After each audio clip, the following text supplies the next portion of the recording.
Halo Sineas, di video kali ini, Divisi Edukasi akan memberikan pengalaman dan pengetahuan baru yang dirangkum dalam acara Tutor Sinema episode 1, Learn to Edit a Film. Penasaran kan dengan pembahasannya? Stay tuned until the end. Jadi mungkin yang belum kenal aku Dani Indra Pradipta, Sinema 17. Lagi baca perkenalannya. Langsung, jadi secara garis besar sebenarnya kita itu ngapain aja sih di pembuatan film gitu ya. Itu dibagi menjadi 3, yaitu praproduksi, produksi, dan pasca produksi. Dan hari ini kita concern untuk editing ya. Untuk apa sih pengertian dari edit sendiri? Tadi kita kurang lebih sudah menjabarkan ya, lumayan detail itu. Tapi aku penasaran sih, apa sih perbedaan antara editing film dan editing video? Mungkin ada yang bisa membantu di sini.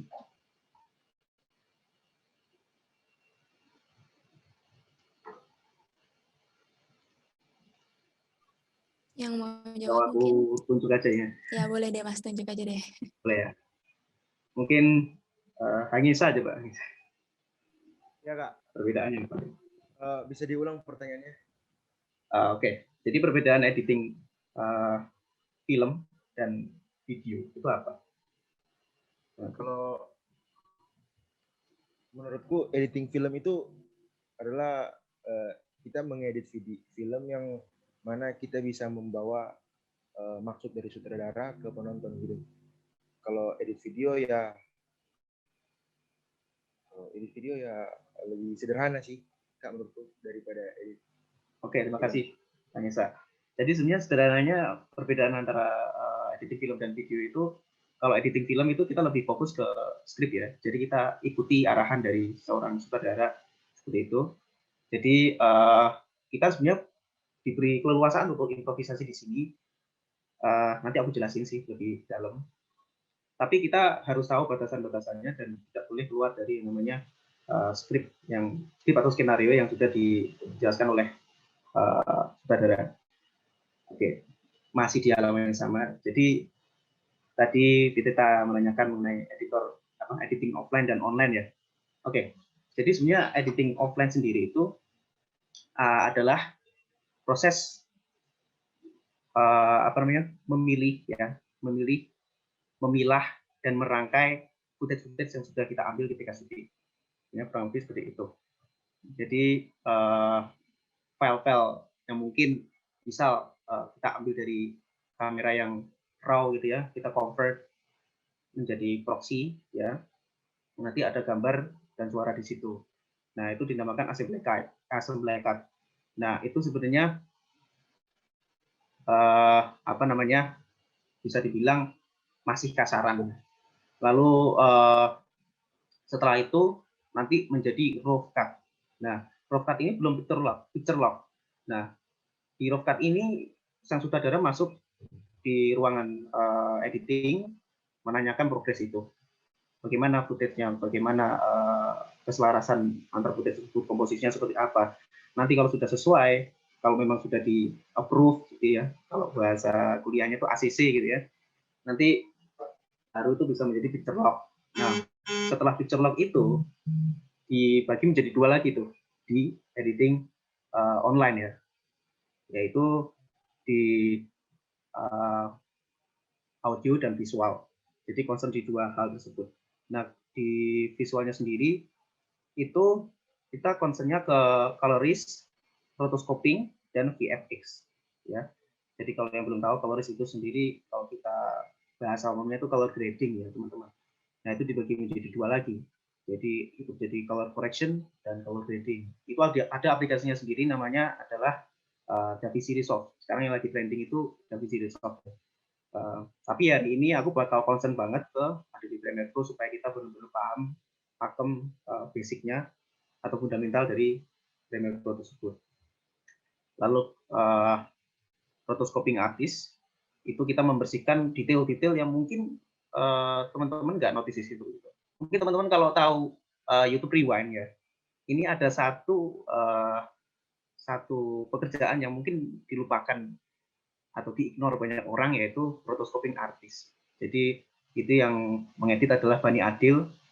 Itu di situ itu fungsinya dia menghilangkan spot-spot ya, atau bagian-bagian yang tidak perlu di situ. Nah, rotoscoping sendiri itu aplikasinya bisa di Premiere Pro. Begitu, basicnya bisa di situ. Jadi masking ya. Seperti itu. Nah, baru namanya VFX Artist. VFX Artist ini kita itu ngeditnya di After Effects. Jadi lanjutan. Entah itu After Effects atau Blender. Seperti itu ya, teman-teman, kurang lebih. Nah, baru di audio itu nanti kalau teman-teman tahu Foley, gitu ya. Nah, Foley itu juga salah satu concern di editing online. Itu jadi benar-benar detailing di music ya.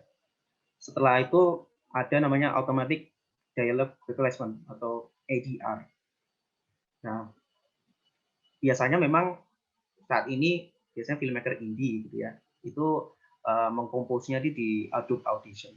Nah, mungkin nanti akan lebih dijelaskan lagi di tutor selanjutnya. Oke. Jadi kurang lebih seperti itu ya, teman-teman. Editing offline dan online. Sorry kalau terlalu kompleks. Mungkin teman-teman bisa instruksi ya kalau aku terlalu cepat atau terlalu kompleks, nanti bisa langsung tanya aja. Berikutnya adalah kenapa harus Premiere Pro? Oke. Jadi kenapa harus Premiere Pro? Jawabannya adalah nggak harus.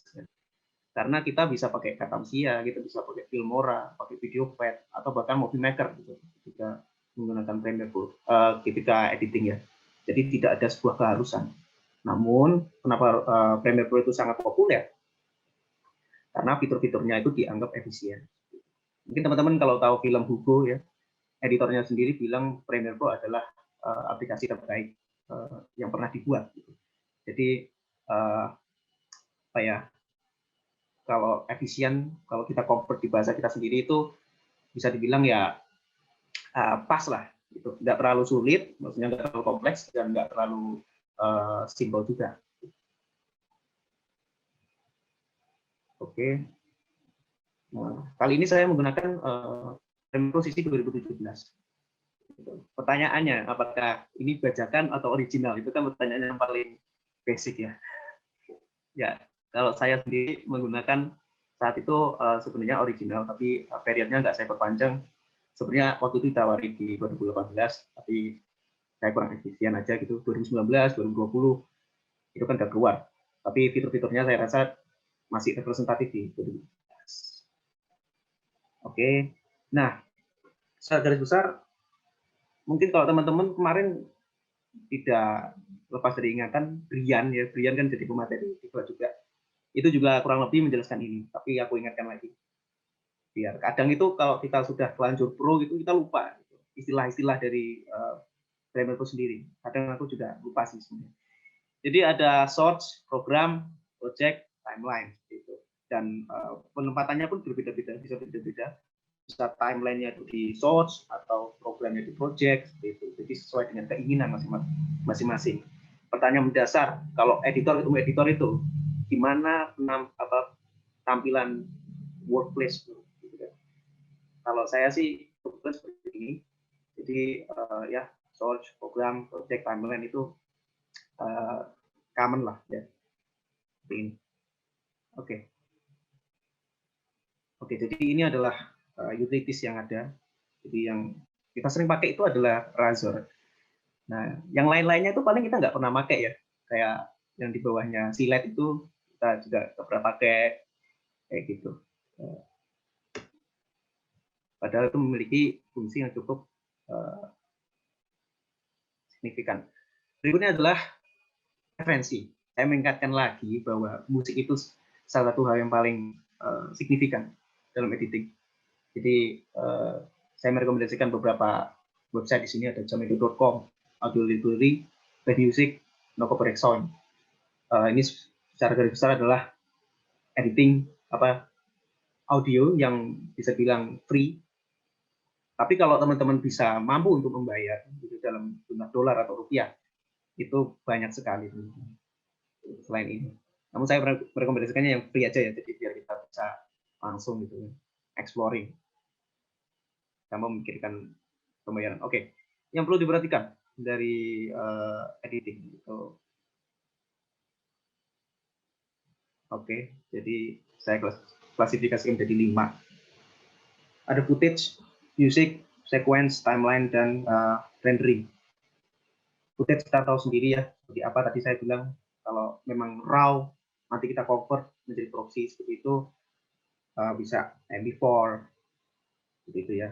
Itu yang paling basic. Lalu musik sendiri, jadi nanti teman-teman pasti tahu layer-layernya itu. Nah, layer-layernya itu memiliki fungsi, teman-teman. Jadi, kalau teman-teman tahu musik artis gitu ya, itu sangat dicari saat ini. Dan bahkan kita sering ya setiap tahun mendatangkan apa namanya, bisa bilang praktisi ya, ahli di bidang audio tersebut, Mas Risan Galih ya, setiap tahun. Nah, itu adalah orang yang saat ini menggarap banyak sekali proyek komersil di Jakarta. Kita sangat beruntung karena setiap tahun kita bisa mendapatkan orang tersebut yang bisa bilang ahlinya di apa namanya, audio. Lalu sequence ini hubungan. Jadi kalau kita memasukkan footage sama musik itu juga harus diperhatikan, karena nanti ketika kita masukkan ke workplace ada 2 pilihan, change sequence atau keep existing. Jadi itu maksudnya adalah kita mengubah sequence-nya atau menjaga settingan tersebut. Misal apa namanya, formatnya MP4 begitu. Tapi kita pakai RAW di sini. Nah, itu kita bisa mengubah dari MP4 ke RAW atau sebaliknya dengan menggunakan sequence. Karena sequence ini sangat signifikan, nanti dia itu akan berpengaruh di display. Nanti teman-teman pasti akan repot kalau misalnya sudah masukkan footage yang salah. Nanti kalau apa ya, tidak di render terlebih dahulu atau di converting tadi, kita harus menggunakan keyframe. Jadi nanti itu bisa nge-zoom sendiri. Kalau teman-teman pernah ngedit footage-nya tuh nge-zoom sendiri, terus nanti kita harus nge-zoom out lagi, itu karena dari awal sequence kita salah. Timeline, kita tahu sendiri tadi ya, satunya rendering. Perlu diketahui bahwa render dan export itu berbeda. Jadi kalau render itu kita bisa bilang memperhalus ya, dari semua keseluruhan itu nanti warnanya hijau. Jadi dari merah warnanya hijau, itu kita bisa mereview footage kita dengan lancar, jadi nggak nyantet-nyantet gitu. Itu namanya render. Baru ketika itu sudah jadi MP4, itu namanya adalah exporting. Jadi jangan keliru ya teman-teman. Kalau ada video yang terjadi, aku nge-render. Render itu yang gimana dulu. Jadi jangan keliru. Jadi render itu masih tetap di file. Ini masih apa ya, sering keliru ini. Harus diluruskan ya. Jadi kalau exporting baru jadilah MP4. Oke, jadi ini ya langkah-langkahnya secara garis besar. Ya, input audio, video, kinetic footage, cut grading, context, render, jadilah video. Jadi cut, grading, konteks ini sebenarnya secara garis besar aja. Jadi misal kita menambahkan subtitle, gitu. Nah itu tidak masuk di editing online. Secara garis besar seperti itu. Nampaknya banyak sekali teman-teman kalau kita bisa ngedit secara fluently, lancar ya.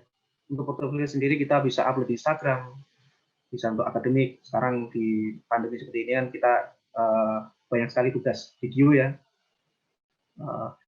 Jadi kita bisa menjalani dengan baik kalau misalnya kita bisa edit komersil, promosi produk, jasa wedding, event, profesional, filmmaking, content creator, dan videographer.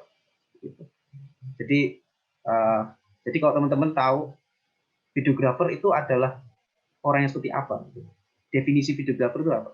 Videographer sendiri adalah orang yang bisa merangkap 2 bidang, yaitu pengambilan gambar dan editing. Jadi kalau teman-teman ada yang mengaku dia bisa mengambil gambar tapi tidak bisa editing, itu sebenarnya orang itu bukan seperti videographer. Karena videografi ditambah ER kan, jadi menjadi person. Jadi apa ya? Jadi kalau nggak bisa ngedit itu nggak bisa dipanggil videographer, teman-teman. Oke, berikutnya adalah oke, ini tips dari saya, gitu ya. Jadi kita harus merapikan project, gunakan custom keyboard shortcut. Nanti saya akan beritahu precision. Mungkin setelah ini PowerPoint-nya bisa diberi di grup ya. Jadi ada, nah ini. Jadi ini shortcut-nya ya. Delete, zoom in, step F, drag, cursor, select. Tapi jujur saya tuh lebih suka manual gitu kalau edit. Saya tuh kadang lupa kalau pakai shortcut itu pakai yang mana aja. Tapi ini mungkin bisa PowerPoint-nya bisa dikasih. Oke, mungkin. Nah, ini yang sering dihadapi teman-teman ya. Kita sering menghadapi deadline, revisi, copyright, responding itu yang paling parah. Deadline kita nggak bisa ngindari, terus revisi. Waduh, itu revisi 1-2 kali nggak apa-apa, kalau sampai 10 kali gimana, nah itu saya pernah menghadapi itu karena memang kliennya juga meminta yang macam-macam ya. Kita udah ngedit sampai jauh, terus minta diganti. Pas udah diganti minta awal. Nah itu kan memang apa ya, problem sendiri itu. Copyright, hak cipta, copyright ini tuh menjadi masalah klasik teman-teman sekarang. Karena misal kita ikut lomba, terus musiknya kedetek di bawah oleh labeling ya. Itu kita sering ya, dia deskripsi di bawah. Itu tuh bisa jadi film kita dieliminasi. Jadi pengurangan skornya tuh luar biasa. Gara-gara copyright. Jadi kalau teman-teman lihat lomba film, terus bawahnya ada label di sana, di bawahnya, yang itu berderet ya, itu juri itu menguranginya itu sangat mudah. Jadi bisa langsung semuanya hangus atau minus 5, minus 10. Masih penting kalau minus 10, tapi biasanya langsung dieliminasi kalau copyright. Dan kalau di Instagram sendiri, kalau misalkan kita upload video, kita nggak memperhatikan musik tadi, videonya otomatis nggak bisa ke-upload. Mungkin teman-teman bisa cerita gitu ya. Setelah ini mungkin problem yang sering dihadapi entah di YouTube atau di Instagram, kita bisa curhat sama-sama. Karena saya sendiri pernah waktu itu ikut lomba, terus pas saya upload di Instagram ternyata nggak bisa. Otomatis saya dalam waktu yang singkat harus ganti video musik tersebut secara keseluruhan. Untung matching. Kalau enggak ya jadi dong saya upload gitu di Instagram. Itu fatal sekali, copyright. Saya sering menghadapi masalah copyright. Jadi saya harapkan teman-teman jangan sampai terjadi kembali. Not responding, oke, ini bisa dibilang kalau bencana itu kan ada faktor alam, ada faktor manusia ya. Nah, not responding ini juga hampir sama seperti itu. Kadang itu salah kita atau salah dari programnya sendiri. Tiba-tiba not responding, kita lupa nge-save. Nah, itu fatal sekali.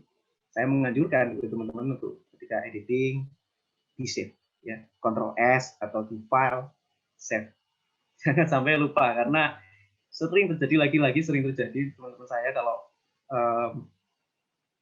editing lupa, nggak di save, wes balik mana gitu, udah 80% ya, ulang lagi.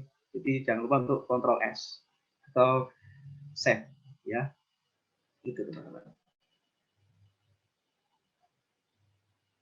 Oke, selain materi dari yang saya berikan, ada beberapa referensi teman-teman. Ada Downnet, Justin Nodi Show, Cinecom, Film Riot, No Film School. Saya sendiri juga sampai sekarang ini masih ikuti channel-channel tersebut. Jadi memang banyak memberikan tutorial, memberikan referensi juga terhadap kita, gitu ya. Jadi tutorial ini berfungsi sekali. Bukan hanya di editing, tapi di filmmaking secara keseluruhan. Ya. Oke. Oke, terima kasih. Mungkin teman-teman kalau yang nanya ya nanti, kan saya akan memberikan sedikit tutor di Premiere Pro. Kalau ada menanyakan soal DaVinci Resolve atau After Effects, mungkin teman-teman bisa DM atau langsung chat saya gitu ya, untuk menanyakan fitur-fitur di luar Premiere Pro. Boleh banget. Oke, sekian sih. Mungkin dari presentasi ini ada yang ditanyakan atau saya kecepatan, tapi mohon maaf. Gimana? Ada pertanyaan nggak? Oke. Teman-teman, terima kasih buat Mas Denny untuk penjelasan tentang editing dasarnya ini. Teman-teman kalau yang mau nanya langsung di on mic boleh, chat boleh. Dan di sini udah ada Mas Mukri nih nanya. Mas Mukri kayaknya lebih enak on mic aja kali ya biar bisa lebih enak Monggo, kita Bu. ngobrol. Oke, Halo Mas Mukri. ya Ya. sebelumnya tutor ini berarti dan ini silakan dimanfaatkan, Re. Wah, ini maksudku kalian silakan di luar ini juga nggak apa-apa ya udah nih. Maksudku emang Yoi. tujuannya tutor seperti itu supaya ini kan kalau ini kan masih teori ya. Secara Iya. praktek atau apa nanti kalau udah Dani udah di Surabaya boleh lah gitu. Sebentar lagi juga semua agenda juga mau lebih digencarkan lah. Nah, ini aku kan baru bisa editing dan ya aku sih ngajari Yoi. si Sanse. Nah, aku juga kemarin juga baru syuting dan itu salah aku sih anjir. Gini, nggak jarang atau nggak menutup kemungkinan ketika produksi ku kayak kene ku sering nggak sadar gitu loh, ada bocor ada apa gitu loh, kayak ada secara visual dan secara suara. Nah, nek nek menurutmu menurut Denny, gimana sih cara mengatasi hal tersebut di editing? Yang pertama dan yang kedua, apa yang harus dilakukan ketika produksi supaya meminimalisir hal tersebut? Nek sepengetahuanku lek diskusi sama Denny ya iki selain ketelitian ya butuh kayak apa sih yang alatnya yang kayak tab kamera dhewe iku lho. Ya ngelihat hasil tangkapan kamera nek iku jarine ngono, jarine Denny. Nah, nek menurutmu piye? Itu yang Oke. pertama ya. Yang kedua, Mm-mm. yang kedua mau referensi, terkait referensi. Aku ki jujur sense of editingku masih kurang lah, banget kurang lah. Masih sekedar iso ngerapihno kat-kat ngono-ngono. Tapi terkait membangun mood, membangun apa ya, sense of editing, itu caranya ya apa? Selain referensimu itu siapa gitu. Guys. Oke. Oke. Tuanmu. Di pertanyaanmu yang pertama itu berarti bocor di musik atau di visualnya? Ya di sound kadang kan sound kayak wis gawe boom atau apa ternyata masih kurang jernih atau gimana, misalkan kayak bocor-bocor ngono. Oke. Jadi sebenarnya ya aku sendiri itu sering banget mengalami kebocoran tersebut entah itu visual atau di audio dan sering menggunakan jalan tikus, jadi jalan alternatif gitu ya. Misal kemarin Duhan, mungkin teman-teman kalau udah lihat di Play, jadi Duhan tuh sebenarnya banyak banget turbulence, entah itu di musik atau di visualnya. Di visualnya sendiri pas saya ngetik itu kan itu diangkut ya, itu tuh kan pasti pegel banget ya, kita nggak bisa mengkondisikan itu dan seringkali turbulensi dari angkot itu kan luar biasa ya, tiba-tiba nganan, tiba-tiba ngiri, terus stop, dan itu walaupun kita udah reki berkali-kali tetap aja akan sulit di situ. Kecuali kalau kita pakai lebih proper di green screen, itu lebih aman lagi. Namun kemarin itu saya mengalami dimana waktu aku ngetik talent itu ada pantulanku, jadi tubuhku masuk di situ, di visual itu, dan itu semua lagi nyadar ketika editing. Pas udah color grading, color correction kelihatan itu belakang itu, waduh, fatal. Nah, yang kulakukan adalah melakukan keyframe, jadi cara licik ya. Jadi kita zoom, lalu kita following, jadi follow track kayak gitu. Jadi apa ya, seperti itu. Terus kalau musik kita menggunakan double displacement, itu maksudnya adalah kalau misalkan memang udah nggak bisa ketolong lagi, itu dibagi jadi dua ya Bu. Jadi satunya itu ambient, ya wes itu rangkaian kesalahan demi kesalahanmu itu, di atasnya kita lakukan dubbing lagi. Nah gitu. Jadi kalau misalnya memang di editing udah nggak ketolong lagi, anggap aja yang kemarin itu adalah ambience, terus ya terpaksa dubbing lagi gitu. Tapi memang harus ada komposingnya di Adobe Audition kalau masalah audio tersebut ya, Mu. Jadi gitu. Apa kamu jawab sing pertama, Mu? Kalau sing meminimalisir sendiri sih, ya bener, kita pakai H4n, pakai boom. Cara meminimalisirnya ya kita bener banget kita cari yang LED-nya itu. Nah, LED, nah itu kita bisa melihat tuh detail-detailnya tuh. Detail-detail itu biasanya ditaruh di kursi sutradara ya. Jadi biar kita tahu. Tapi memang cost-nya memang agak besar. Jadi memang banyak cara sih sebenarnya.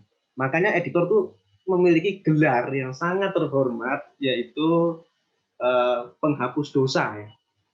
Jadi setelah kemelut segala macam, editor itu kan biasanya ada 2 orang ya. Itu tuh harus beradu argumen gimana caranya biar itu terselesaikan masalah tersebut. Jangan sampai keluar omongan. Jadi bendera putihnya itu adalah retake. Nah, kalau udah kayak gitu harga diri editor gitu ya. Tapi memang kalau memang udah parah banget ya biasanya satu tim itu memang mengevaluasi. Jadi nggak salah editornya. Itu sih. Terus yang pertanyaan kedua, gimana cara membangun mood? Oke, Mood. Jadi sampai sekarang aku juga masih belajar sih untuk build up mood dalam video atau film sendiri. Mungkin beberapa elemen tadi saya ngomongin ya. Kita bisa menggunakan audio effect. Jadi misal pakai transisi itu kita pakai whoosh transition. Terus kita musiknya itu harus sesuaikan gitu. Apakah musiknya itu sesuai, misalkan pakai modeling itu kayak gimana musiknya, terus visualnya seperti ini, itu kayak gimana. Kadang itu juga disesuaikan dengan komposisi sih. Tapi aku sih menggarisbawahi ya bahwa kalau kita membuat konten videografi atau ya yang komersil, menjadi nomor 1 itu musik sebenarnya. Makanya kalau kita sering mendengar meme ya, editor itu kalau pakai diagram 80% nyari musik, 20% ngejain di workspace-nya. Karena memang kita mencari musiknya itu lama sekali gitu. Misal kasih 2 minggu gitu ya. 1 minggu lebih 3 hari ya kita nyari musik itu bisa banget. Karena memang sangat menyesuaikan mood gitu. Tapi memang di kepala kita harus tahu bahwa ini temponya seperti ini, dinamikanya seperti ini. Lebih seperti itu semua.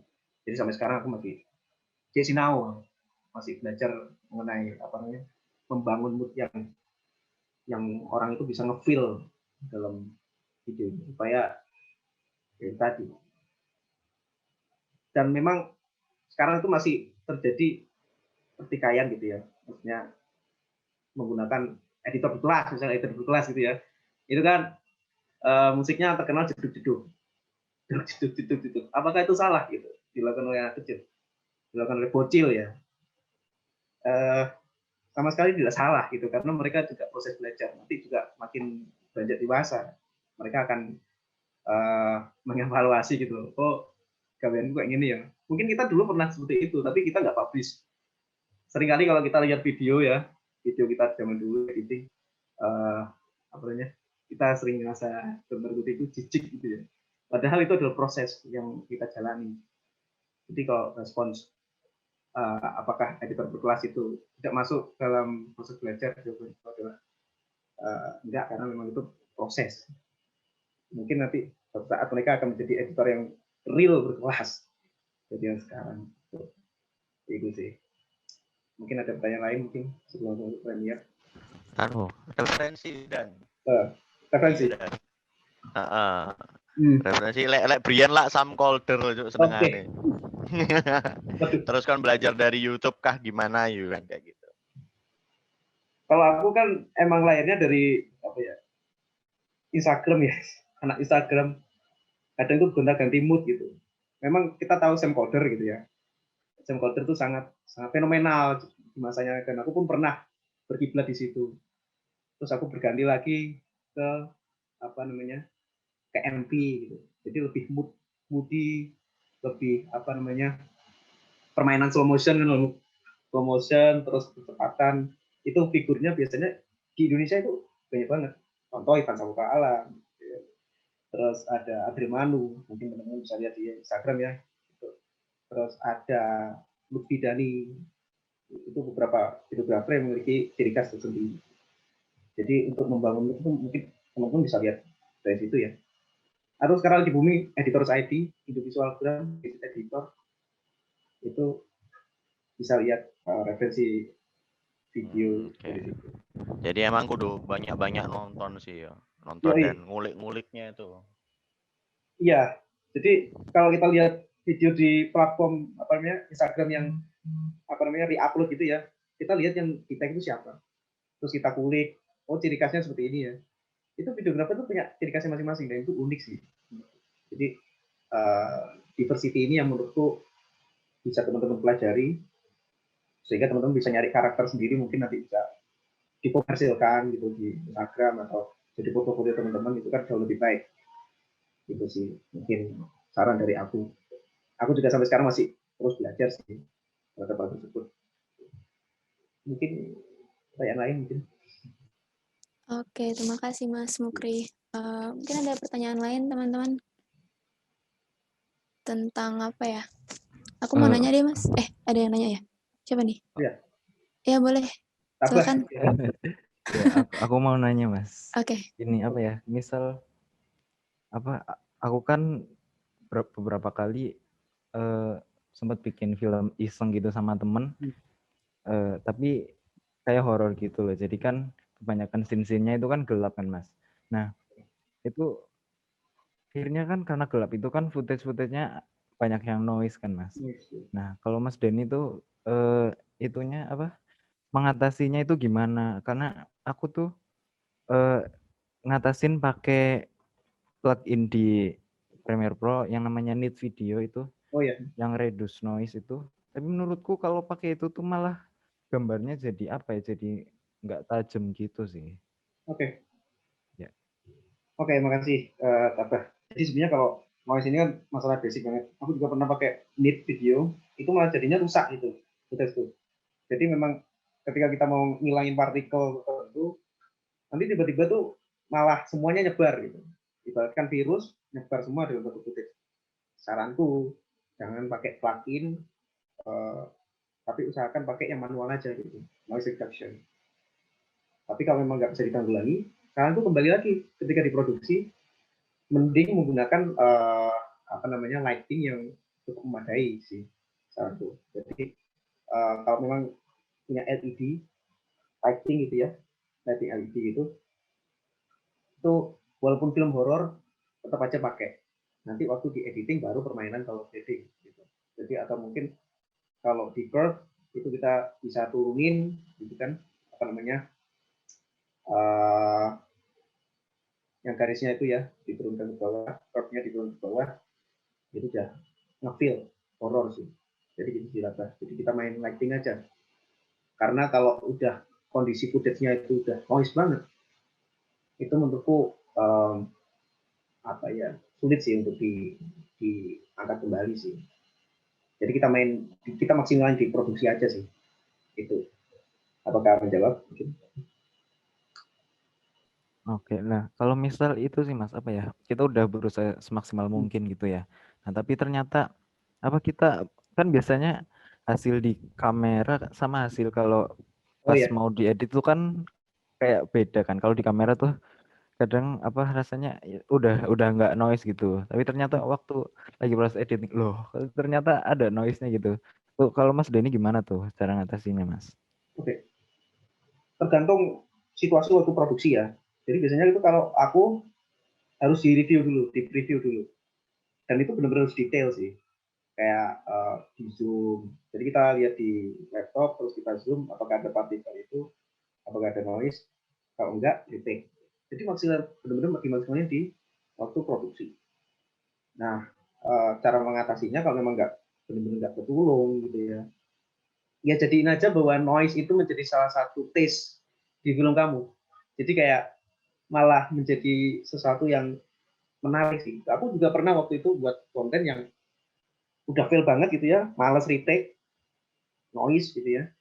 Justru malah noise-nya itu tak main-mainin gitu sih. Pokoknya naikin semua ya, biar jadi noise, all noise gitu. Tapi kalau untuk dalam horor kayak gitu, kan bukan konten ya, misalnya itu di maksimal di produksi. Jadi waktu di preview itu harus dilihat, emang harus apa ya, harus benar-benar detail gitu. Itu sih apa. Baru nanti retake kalau emang nggak sesuai, maka bisa menjawab. Oke, baik Mas. Terima kasih. Karena Oke, itu klasik. makasih. Iya, makasih Jatmik Tabah ya tadi. Oke, selanjutnya ada yang mau nanya lagi nggak nih sebelum kita masuk ke langsung ke tutornya gitu ya Mas ya? Ya. Ada yang mau nanya lagi? Yuk, yang mau nanya. Yang kurang jelas mungkin tadi dari penjelasannya Mas Dani. Atau langsung aja nih Mas, kita ke Oke. premiernya aja ya. Oke. Oke deh Mas, silakan Mas Jadi Dani. nanti aku minta dikirim ke grup aja, atau nanti aku lempar ke grup aja ya. Jadi Iya Mas, boleh.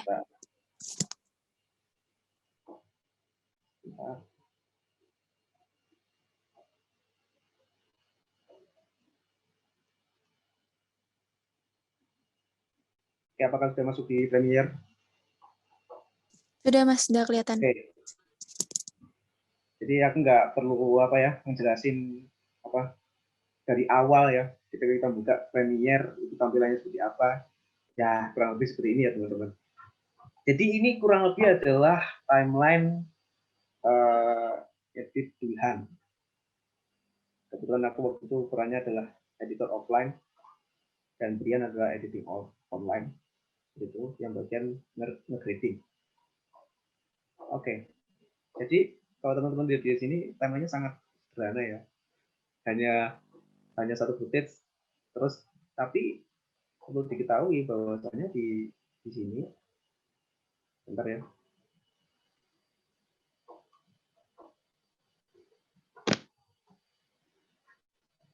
Nah, sebenarnya ini adalah hasil dari dua footage yang disatukan gitu ya. Kita lihat.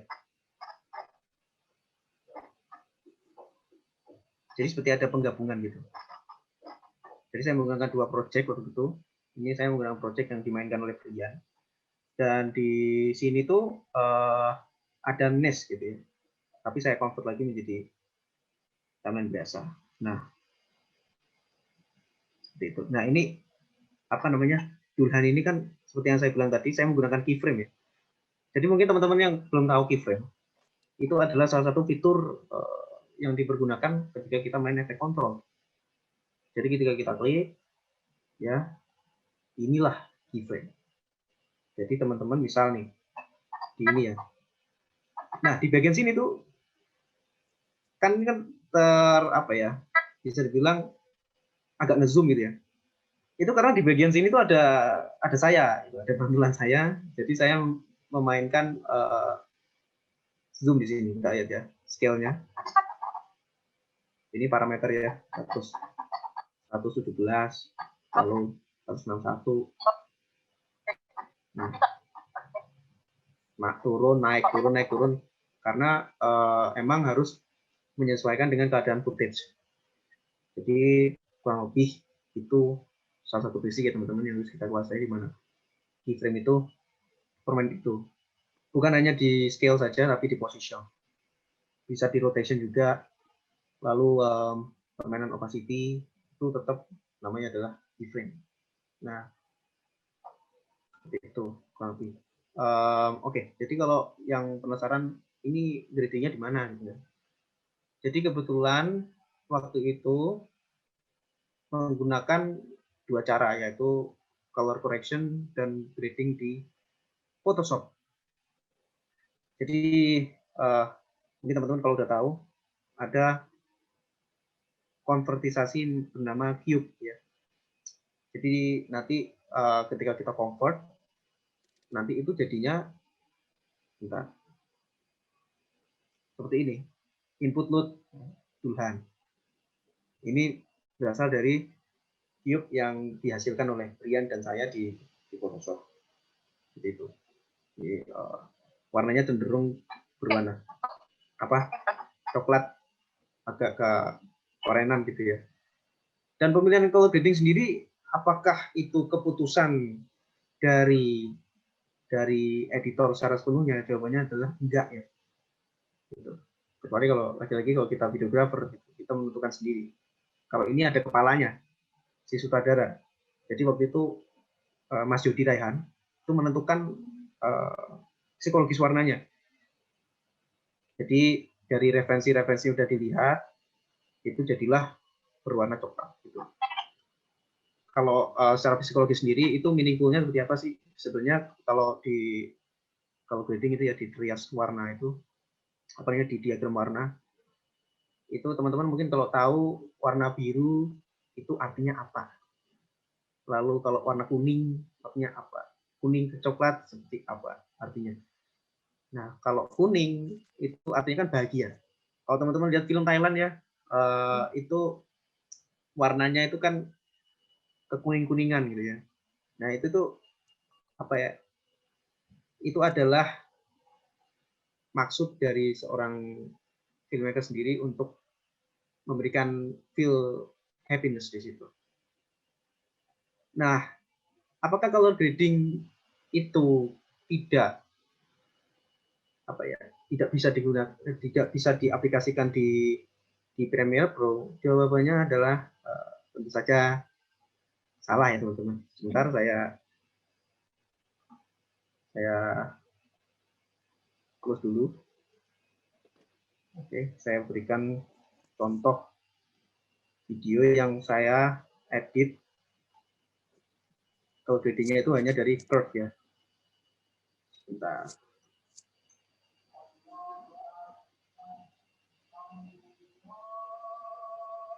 Ini ada azan, apakah saya harus pause atau gimana tuh? Gitu kah? Lanjut Apakah aja pause? nggak apa-apa deh. Oh, lanjut ya. Dilanjut Oke. aja nggak apa-apa. Ya. Bentar saya cari.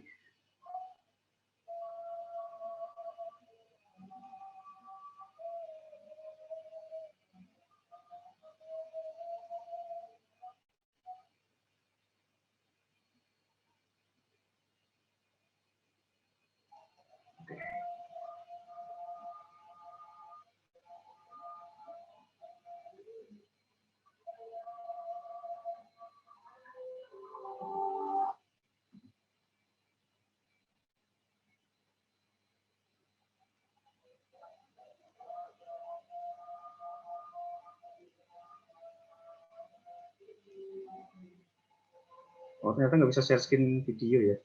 Ya udah saya masukkan di Premiere Pro dulu. Supaya bisa dilihat. Waduh.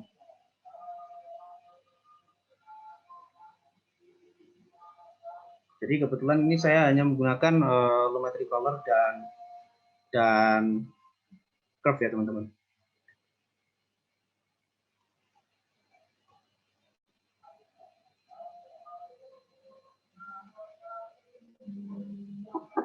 Oke.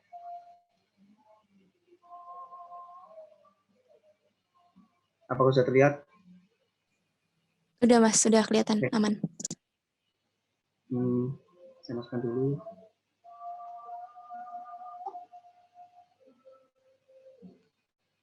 Jadi saya waktu itu mencoba untuk eksperimen menggunakan warna ya di Lumetri apa di Curve. Jadi kalau teman-teman nggak belum tahu di arti Curve itu sendiri, jadi saya berikan contoh ya. Jadi ini saya kayak nggak menutup kemungkinan bahwa sesuatu yang sederhana itu bisa diaplikasikan. Sebentar ya. Jadi ini nah di bawah 2017 atau di bawah 2016 itu belum ada fitur Lumetri Color, jadi langsung Curve gitu. Lumetri Color itu sebenarnya untuk grading lanjutan gitu ya. Kebetulan sedia di atas 2016.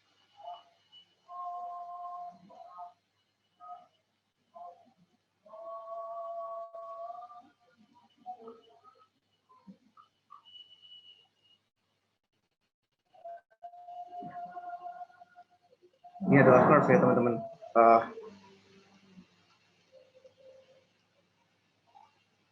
Nah, 4 warna ini adalah 4 warna yang saya gunakan dalam video saya. Jadi saya nggak menggunakan DaVinci Resolve, itu hanya kondisional aja. Kalau misalkan video-videonya memang harus detailing gitu. Misalkan ada objek model gitu ya, belakang warnanya harus biru atau tone-nya itu berbeda.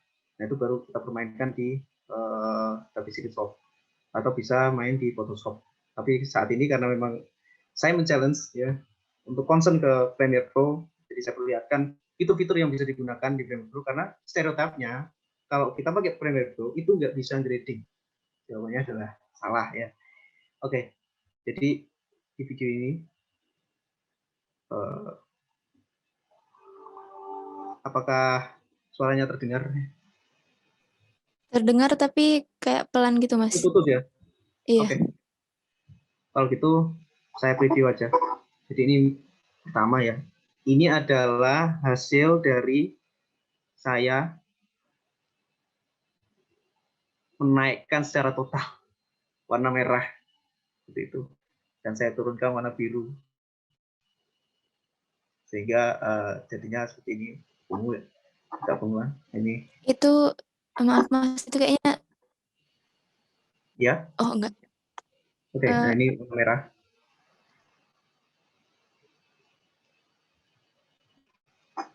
Apakah ada error mungkin dari teman-teman? Enggak, aman Mas, aman.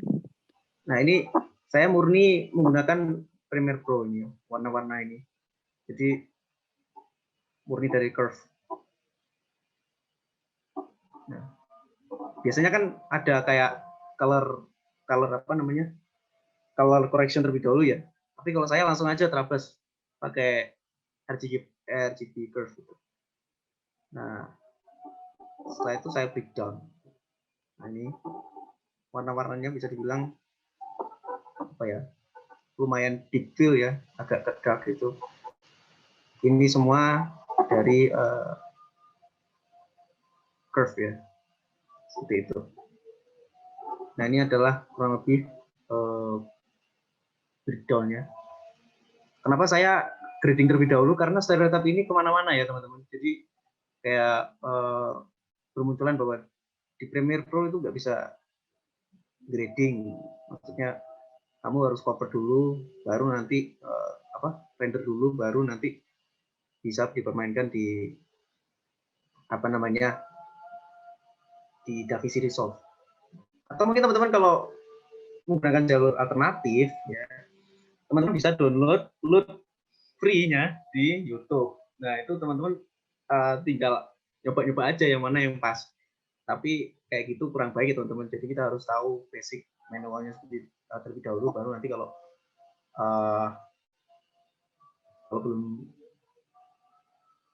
emang dalam tanda kutip sorry males gitu ya, nah bisa menggunakan load free. Sebentar. Oke. Jadi ini saya coba untuk color breakdown. Kalau saya tadi kan jadi 2 ya. Oke. Jadi ini oke. Nah, ini ya. Jadi warnanya yang dari awalnya adalah ini abu-abu gitu, langsung saya terabas menggunakan RGB curve menjadi seperti ini tanpa ada color correction ya. Nah, ini warna abu-abu. Ini original footage ya teman-teman.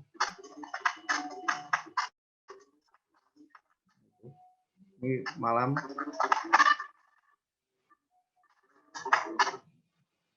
Warna ungu terlebih dahulu, baru nanti bisa warna. Nah.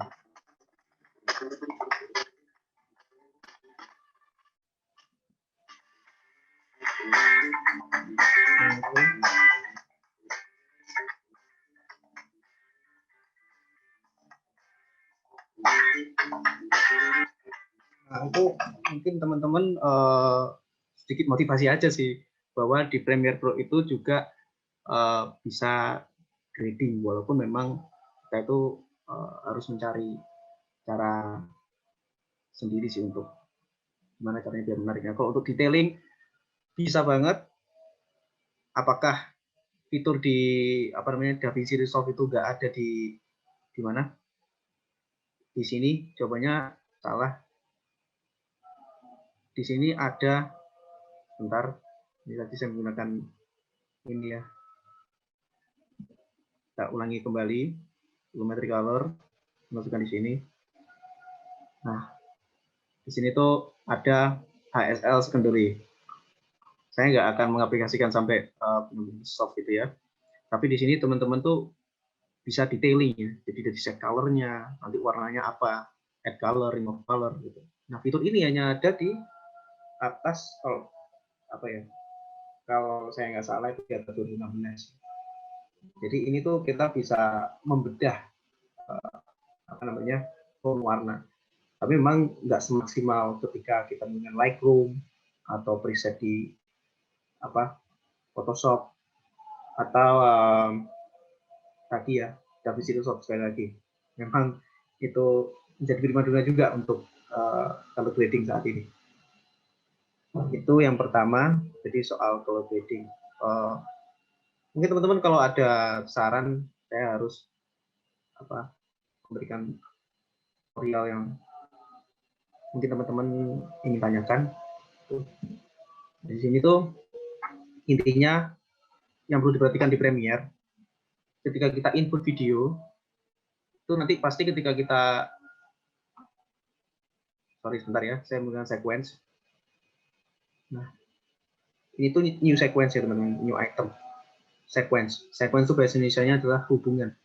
Jadi ini workspace baru. Ini ya, DSLR 25 frame per second. Ini teman-teman bisa custom sendiri. Yaitu frame size-nya 1920 per 1080. Ini frame size-nya kalau teman-teman pengen 1:1 itu 1000, ini 1000 ya teman-teman ya. Atau kalau pakai story story Instagram, ininya 720 dan horizontalnya 1280. Gitu. Jadi memang harus cara manual. Lalu, nah ini ya, mungkin teman-teman agak bingung di sini ya, di audio dan video reviews. Tapi biasanya sih ini tuh adalah template yang sudah ada dan kita itu langsung oke aja biasanya. Nah, ketika kita input, nah ada dua pilihan teman-teman. Ini yang saya harus sampaikan di sini. Kita change sequence atau keep existing. Kalau keep existing berarti kita mempertahankan sequence yang kita buat tadi. Tapi kalau change sequence berarti kita ikut sama footage yang mau kita masukkan di sini. Change sequence. Ini sudah compact gitu ya. Jadi tidak ada kesalahan gitu. Biasanya kalau teman-teman nanti keep existing itu biasanya otomatis ngezoom gitu. Nah, ini tentu akan menyulitkan kita editing film. Tapi biasanya kalau kita nggak notice itu, kalau misalnya sudah masuk tahap rough cut gitu ya, mau diteliti sama sutradara, ini hal yang simpel yang tapi sering terjadi gitu. Loh, kok ngezoom kabeh gitu. Makanya toh ini ancen juga zoom kabeh gitu. Misalkan editornya nggak notice ya. Padahal ternyata ada kesalahan di sequence gitu. Jadi harus seperti itu. Scale up, zoom in, zoom out. Ini basic-basic yang mungkin teman-teman sudah tahu, tapi saya ulangi lagi biar tidak jadi kesalahan yang sama seperti itu. Mungkin berikutnya adalah memperhatikan audio ya teman-teman. Di Premiere Pro itu audio itu jadi hal yang sangat penting. Nah, menyambung pertanyaan dari Mukri tadi, Mas Mukri. Jadi sebenarnya musik itu salah satu peran yang paling signifikan untuk menimbulkan efek dramatisasi atau kasarnya itu menimbulkan feel dalam video tersebut. Kita sering lupa bahwa perasaan footage-ku apik, pakai transisi segala macam, tapi kok kurang maksimal ya. Ya itu tadi, audio effect. Audio effect itu penting sekali ya. Jadi misalkan transisi seperti itu, kita bisa nambahkan angin di sini, bisa menambahkan efek boost seperti itu. Jadi memang sesuai dengan apa namanya feel. Nah, berikutnya saya akan memberikan tutorial macam-macam cut ya teman-teman. Jadi cut itu dibagi menjadi 5. Standard cut, G-cut, L-cut, jump cut, dan match cut. Standard cut adalah ya cut biasa. Ini misalkan A, B gitu ya, seperti ini. Nah, ini A, ini B. B-nya di sini. Biasa. Ya. Oh ya, hampir terlewat. Jadi kalau teman-teman mau ngedit itu magnetnya jangan dimatikan ya. Jadi biasanya kalau misalkan dimatikan, nanti itu biasanya ketindas sendiri kayak gini. Terus, tapi kalau udah di magnet, otomatis akan berhenti di paling ujung. Jadi jangan sampai keliru ya. Karena film itu memang harus detail ya. Kadang-kadang kalau udah ngedit banyak, ternyata salah sedikit, berubah semua. Gitu. Lalu berikutnya adalah G-cut teman-teman. Audio B muncul sebelum A selesai. Jadi kalau teman-teman pernah lihat seperti itu bentuknya itu seperti C ya. Misalnya ini audio.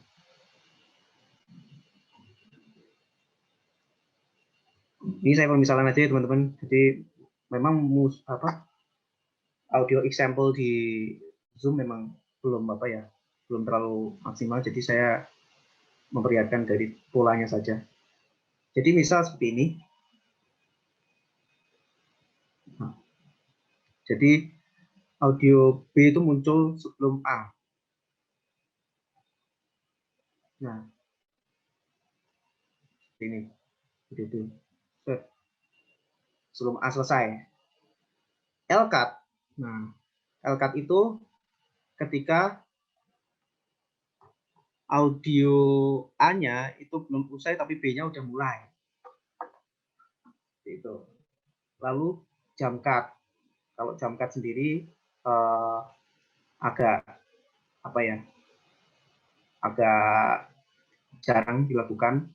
Tapi jump cut itu memang adalah permasalahan komposisi aja, komposisi ketika di timeline. Lalu match cut. Match cut itu adalah ketika misalnya satu footage gitu ya, itu berkesinambungan dengan footage lainnya yang itu tidak sesuai dengan keadaan tersebut. Jadi misalnya ini nelayan gitu ya, jala ikan, terus nanti dia ditarik gitu. Set. Nanti jalannya itu nyambung ke footage selanjutnya yang ternyata ikannya itu muncul masuk ke kolam. Tapi keadaannya berbeda dengan ini gitu. Nyemplung. Set. Nah, itu adalah match cut. Terus ikannya keluar langsung muncul ke penggorengan di dapur. Seperti itu. Jadi kayak dua situasional yang berbeda tapi berkesinambungan. Nah, itu adalah kelima contoh cut. Jadi saya ulangi lagi, standard cut, J cut, L cut, jump cut, dan match cut. Oke, mungkin seperti itu kalau untuk satu cut. Nah, berikutnya adalah yang perlu diperhatikan adalah mark in dan mark out ya. Jadi kalau misalkan kita udah editing gitu, kalau mau diekspor ya harus di mark in mark out supaya nanti durasinya sesuai dengan footage yang ada. Nah, seperti ini misalnya contoh. Karena kalau misalkan kita mark in mark aja nggak sesuai, nanti itu bisa hitam gitu. Mark in mark out itu sangat penting. Dan mark in mark out ini fungsinya juga cukup multifungsional ya. Misal kita ngedit trailer, ini kan film, ini film udah panjang gitu ya, berapa menit. Ngedit film di sini, ngedit trailer di sini. Ya nanti kita tinggal mark in mark out aja di sini kan, untuk ekspor si trailer tersebut. Jadi kita nggak perlu membuat sequence baru. Kalau saya sih biasanya kayak gitu, kalau membuat trailer di sequence itu aja biar nggak cacingnya itu nggak kebanyakan. Jadi laptopnya biar nggak nge-lag. Seperti itu. Itu mungkin hal yang diperhatikan ketika kita melakukan sesuatu yang simple di Premiere Pro. Mungkin teman-teman ada yang mungkin bertanya gitu. Jadi kita bisa melakukan langsung praktikal di sini. Nah, bener banget. Teman-teman yang mau tanya langsung tentang praktisnya, boleh banget deh on mic langsung aja ya. Oke. Mungkin mau tanya kalau mau bikin video yang kayak Agung Hapsa tuh kayak gimana sih Mas ngeditnya? Oh. Mungkin ada yang mau nanya gitu atau gimana? Ya. Oke, jadi Agung Hapsa itu anggota saya juga. Jadi Agung Hapsa itu memang dia itu memang sangat memaksimalkan di semua elemen. Jadi kalau saya tadi bilang audio transition, dia itu memperhatikan match and cut-nya gitu. Jadi kayak setelah dia klik seperti ini ya, itu suaranya benar-benar dengar dan memang berkesinambungan sampai footage selanjutnya, dan itu kayak tidak membingungkan karena dia membuat beberapa babak. Gitu. Jadi kalau teman-teman tahu premis ya, premis itu sebenarnya tidak diberlakukan di film saja, tapi di video. Jadi A ingin menjadi C, namun terlalu oleh B. Nah, Agung Hapsa itu mengimplementasikan itu. Jadi bagaimana dia itu melakukan video itu seperti film, layaknya film. Jadi memang si Agung Hapsa ini memang sangat detail dalam berbagai hal. Dan lalu dia itu nggak macam-macam kalau transisinya. Mungkin kalau kita lihat videografi gitu ya, itu transisinya kan ada yang ada yang masking, maksudnya kayak yang berhubungan dengan After Effects gitu ya. Si Agung Hapsa ini hanya menggunakan masking dan masking. Jadi dia salah satu pelopor yang memperkenalkan walk by transition, kalau teman-teman tahu ya. Itu orang jalan, terus yang yang latar belakangnya itu beda situasi. Bentar saya contohkan. Ini saya pernah nyoba juga gitu ya. Waktu dulu saya mengidolakan Sam Calder. Jadi saya mencoba sesuatu yang berhubungan dengan Sam Calder semuanya. Ya, sebentar.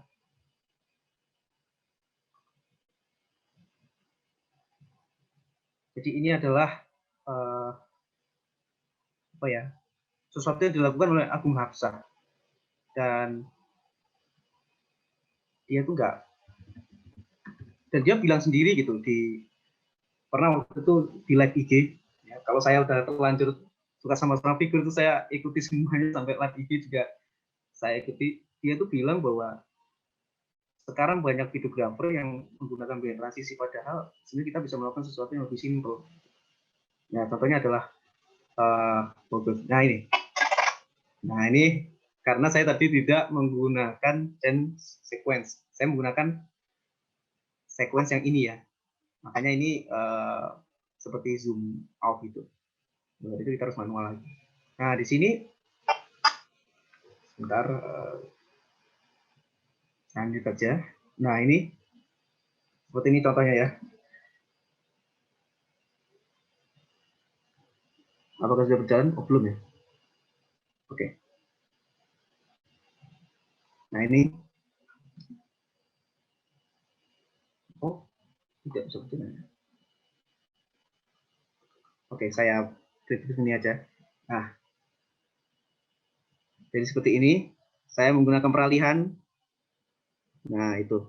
Jadi itu Walk by Transition itu sudah aplikasikan Agung Hapsa sangat lama, dan akhirnya menjadi populer setelah dia menggunakan di videonya itu, di vlognya itu. Jadi kalau kita lihat videonya Agung Hapsa itu kan terkesan mewah, wow ya, tapi sebenarnya elemennya itu tidak berlebihan gitu. Mungkin seperti itu sih. Apakah menjawab? Atau mungkin ada pertanyaan lain? Iya, berarti sebenarnya simple-simple tuh juga ya bagus gitu, tapi yang penting pesannya tuh nyampe gitu ya. Ya, simple but elegant gitu sih. Kalau misalnya ini gimana Mas? Ferry Irwandi. Mas tahu nggak? Nah, Ferry Irwandi itu sebenarnya juga mengidolakan Agung Hapsa ya. Oke, jadi kalau Ferry Irwandi itu sebenarnya kalau teman-teman lihat, dia itu kan juga berawal dari videographer yang sinematik juga gitu kurang lebih. Dia pengagum beratnya Sam Cowder. Dan lagi-lagi ya, dia menggunakan peralihan. Kalau teman-teman pernah lihat kontennya yang Indonesia itu di YouTube, itu dia memperkenalkan masakan Padang gitu kan. Terus masjid. Itu peralihannya tuh memang cepat. Tiang, terus ya hampir seperti ini gitu. Tapi lebih banyak lagi objeknya. Nah, kalau saya lihat Ferry Irwandi itu adalah seperti Agung Gapsa kedua sih kalau saya jadi seperti itu ya. Jadi kayak sudah pernah dilakukan oleh seorang figur yaitu Agung Gapsa. Nah, kebetulan dia memang vakum ya. Saya juga kurang tahu juga kenapa Agung Gapsa saat ini vakum, apakah memang fokus ke pendidikan atau gimana. Terus saya memberikan salah satu contoh juga. Sebentar ini nggak apa ya, saya out dulu terus saya lihat di Instagram gitu. Saya lihatkan di Instagram. Iya, boleh, Mas. Oke. Bentar. Ini contoh treatment editing oleh beberapa figur gitu.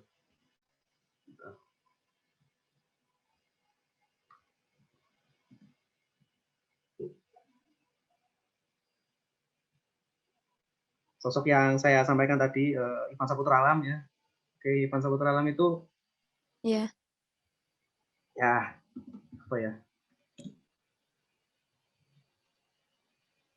dia itu malah nggak pakai Keren-keren transisi juga sama tuh, sekali. Ivan. Iya. Iya, kayak cut-to-cut gitu nggak sih, Mas, itu Iya. namanya? Cut-to-cut seperti itu. Hanya cut-to-cut saja. Bentar, saya selesaikan dulu. Ini ya teman-teman. Sudah terlihat ya? Oke. Jadi kalau kita lihat Ivan Saputra Alam itu kan, kita coba ya, contoh satu gitu.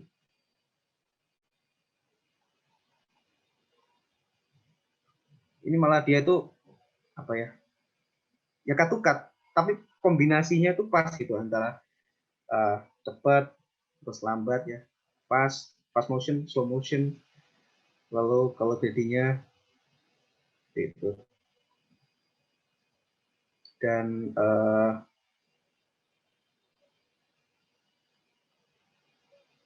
ini adalah ini membuktikan bahwa sebenarnya memang feel dalam video itu emang di atas segala-galanya sih kalau menurut saya ya. Jadi memang dengan feel itu orang bisa mengenang video kita gitu sampai sama lamanya gitu. Dan sebenarnya Ivan Saputra Alam ini, apakah tidak ada Ivan Saputra Alam berikutnya gitu kan? Banyak sekali yang mencoba untuk mengikuti itu. Namun memang karena dia tuh salah satu pelopor yang kuat di bidang sinematik, jadi dia tuh udah menjadi sosok yang panutan banget gitu. Contohnya dari Ivan Saputra Alam langsung kita berubah, langsung ganti ke Abu Titik. Nah, ini adalah videographer yang cut-to-cut-nya itu hyperlapse. Mungkin teman-teman kalau tahu hyperlapse ya. Bentar saya kasih contoh dulu ya. Ini ya. Bentar. Nah, ini ya, contohnya ini. Jadi dia itu, apakah videonya patah-patah gitu itu? Enggak kok, Mas, aman. Oke. Jadi dia tuh, nah ini menggunakan efek stereoskopik ya, kita lihat. Nah, lagi-lagi work by transition itu dipakai lagi. Dan oke. Nah, ini adalah hyperlapse teman-teman. Jadi hyperlapse adalah penggabungan dari beberapa footage seperti itu. Dari beberapa footage dijadikan satu. Ya, ini memang sangat outstanding ya editingnya, banyak elemen yang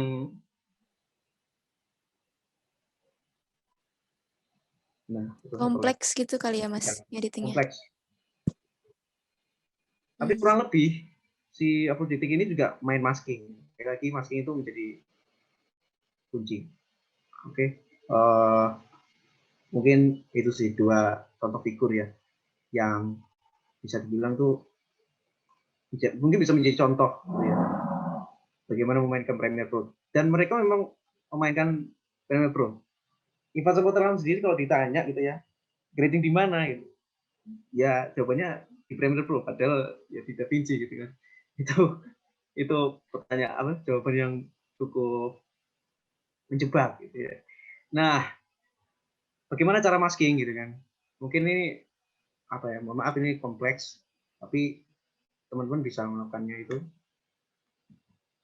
Jadi kalau di masking itu sendiri, mungkin saya nggak terlalu banyak sih memberikan contoh. Jadi misal seperti ini ya.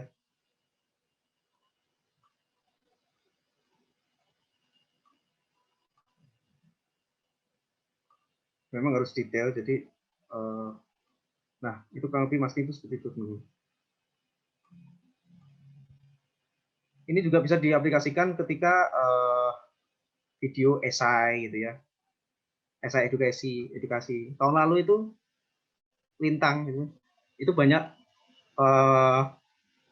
ngasih saran ke saya untuk menggunakan masking.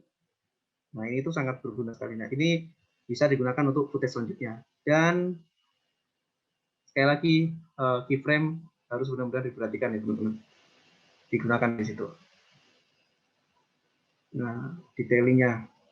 Nah titik-titik itu sampai titik lagi. Jadi satu frame itu harus itu namanya masking. Harus detail. Kurang lebih seperti itu. Mungkin ada pertanyaan lain mungkin. Oke. Mungkin satu pertanyaan terakhir kalian udah sore juga. Mungkin teman-teman persiapan buka. Ada yang mau tanya lagi? Satu pertanyaan lagi mungkin. Aku mau nanya dong.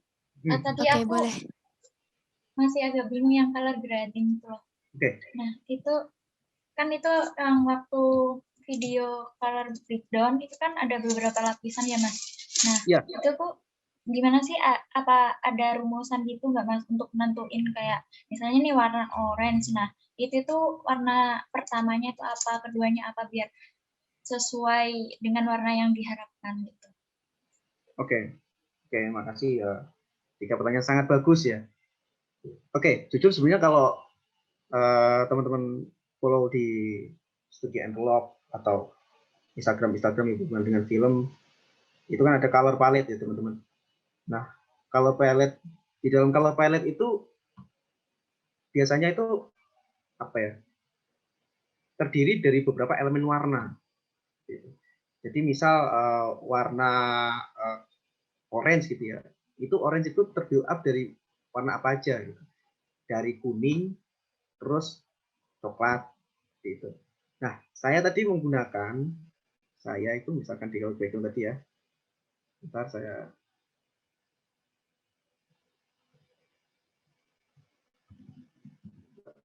Oke.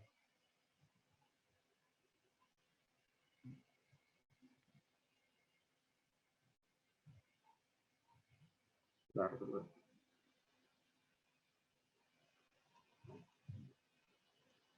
Nah, jadi misal ya,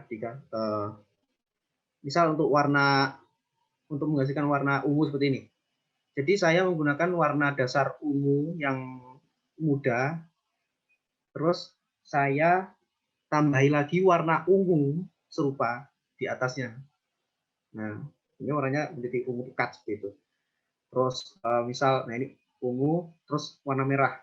Nah ini warna ungu ini saya gabungkan dengan warna kalau nggak salah itu biru ya. Nah itu tuh menghasilkan warna seperti ini. Mohon maaf nanti kalau salah ya. Nah ini oke. Warna merah langsung warna merah. Saya tidak lagi warna merah lagi. Jadi ini kayak memang cukup eksperimental. Ada sebenarnya teorinya untuk lapisan warna tersebut namanya adalah color palette ya. Jadi color palette ini adalah landasan dasar ketika kita color grading. Nah ini warna ungu. Lagi saya memainkan warna, nah ini ya, oranye. Terus saya temukan oranye lagi. Nah warnanya kental merah. Nah, warna pink itu tadi dari warna apa namanya dasar yang, bentar saya contohkan dulu.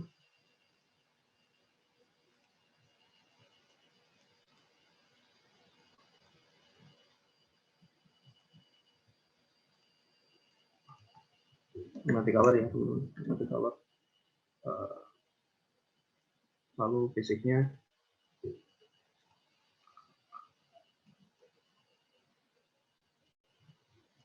ini saya eksperimen lagi warna merah, saya turunkan ke bawah, nah, jadi warna biru. Saya ataskan lagi jadi warna merah secara keseluruhan. Jadi kayak apa ya, dasar-dasar warna aja sih gitu. Nah, jadi ungu, nah jadi orange. Nah, kenapa kok diagram-diagram ini kok seperti kayak berubah apa ya? Nah, misalkan kita angkat seperti ini, warnanya biru, terus ini bawahnya menjadi ini. Sebenarnya warna realnya itu bukan ini. Nah, warna aslinya itu adalah hijau, teman-teman. Hijau. Biru, hijau, dan biru. Terus kalau hijau, ungu, dan hijau. Terus merah, biru, dan merah secara absolut. Nah, jadi memang jujur kalau saya sih lebih ke praktikal ya. Jadi kalau saya ditanya dari teori mana, saya nyoba-nyoba aja eksperimen di situ. Jadi memang, tapi nanti disesuaikan dengan teori yang ada gitu. Apakah di color palette itu seperti itu secara basically atau seperti apa? Nah, itu kita pelajari lebih dalam di color palette. Mungkin apakah bisa menjawab jika, oh ya mungkin ini ya, yang dimaksud color correction itu seperti apa sih? Oh ya, sorry tadi lewat. Color correction itu adalah kondisi di mana ketika misal footage-nya itu kegelapan, terus kita naikin jadi agak terang supaya footage sebelumnya itu warnanya netral ya. Jadi supaya netral seperti footage sebelumnya atau setelahnya gitu. Jadi nggak ada yang jomplang. Itu adalah color correction. Setelah color correction baru nanti color grading. Nah, color grading itu memainkan atau memanipulasi warna sesuai dengan keinginan dari sutradara. Jadi secara garis besar sekali lagi color grading itu jadi dua, color correction sendiri dan color gradingnya. Jadi memanipulasi cara memanipulasi warna itu. Misal nih, ini warna apa namanya ya, warna oranye gitu ya. Nanti di second cell secondary itu kita bisa fokuskan, nanti bisa berwarna biru atau warna ungu gitu ya teman-teman. Jadi kayak bisa terfokuskan. Nah itu color grading. Tapi untuk color correction itu untuk menyamaratakan satu footage dengan footage lain. Itu sih mungkin kurang lebih dari color grading. Mohon maaf belum bisa sedetail yang diinginkan karena memang pertama kendala waktu dan yang kedua memang aplikasi yang saya gunakan adalah Premiere Pro. Seperti itu. Mungkin saya kembalikan lagi ke Piteta. Gimana Dika, udah terjawab pertanyaannya? Udah kok, makasih Mas Dani. Oke. Terima kasih Dika atas pertanyaannya. Ini karena waktu udah sore, mungkin kita tutup aja. Terima kasih untuk Mas Denny atas sharingnya hari ini. Sebelumnya ada beberapa yang bisa aku rangkum dari penjelasan hari ini, yaitu tentang bedanya tentang editing film dan editing video. Dimana kalau editing film itu lebih fokus ke skrip dan harus tahu batasan gitu. Sedangkan untuk editing video itu lebih bebas karena ada batasan skripnya, karena nggak ada batasan skripnya. Kemudian untuk perbedaan editing offline dan online, kalau offline itu lebih ke proses memilih, memilah, dan merangkai footage, sedangkan untuk online itu lebih concern ke audio dan visualnya. Kemudian aplikasi edit itu sebenarnya nggak harus Premiere Pro ada banyak kayak DaVinci Resolve, Vegas dan lain sebagainya, tapi Premiere Pro ini dianggap lebih efisien gitu fiturnya. Kemudian untuk referensi audio ada Wave Music, Audio Library, NCS dan lain-lain. Untuk referensi tutor ada Downnet, Cine, Como dan lain sebagainya. Dan untuk yang perlu mendapat perhatian nih saat kita ngedit itu ada footage, musik, sequence, timeline, dan juga proses rendering. Itu tadi yang bisa aku rangkum dari diskusi hari ini. Nanti kalau mau ada yang lebih ditanyain atau kurang detail atau gimana, boleh didiskusiin di grup yang udah disediain, yaitu grup editing group itu yang ada di Line. Mungkin nanti Mas Dani boleh minta tolong di-share di situ juga PowerPoint-nya. Siap. Iya, setelah ini saya kirimkan. Oke deh, terima kasih Mas Dani. Ya, sama-sama. Ini langsung aku tutup aja. Terima kasih buat yang udah join, meskipun tinggal 10. Yang masih bertahan, makasih banget ya. Habis ini boleh langsung live aja, karena mungkin ada mau buka atau apa. Kalau ada kurangnya aku mohon maaf. Wassalamualaikum warahmatullahi wabarakatuh. Terima kasih semuanya. Terima kasih semuanya yang udah datang. Thank you.